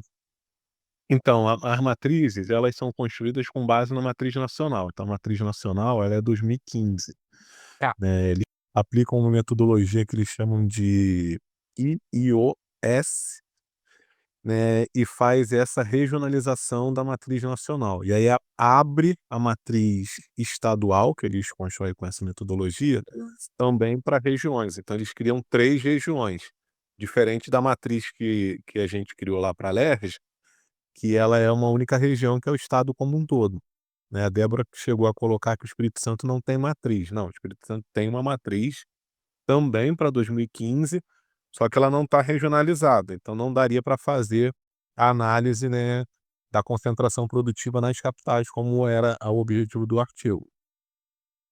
Tá. Provavelmente, quando atualizarem a matriz, os dados de concentração vão para o Rio, acho que vão ser diferentes, né? Porque a cidade do Rio, 48% da produção me espantou um pouquinho. Não É creio porque que você. é impacto direto e indireto, tá, Renan? Tá, tá. Entendeu? Ok. Então é isso, gente. Acho que tá bom, tivemos um bom debate. Então vamos encerrar por aqui. Agradecer aí novamente, né, a Rede ProRio pela organização, o João, que está aqui por trás atrás das câmeras, né, trabalhando na organização, gravando. E é isso, né, nos vemos aí nos próximos eventos do webinar. Um abraço. Um abraço, pessoal. Boa noite a todos. Abraço. Tchau, tchau.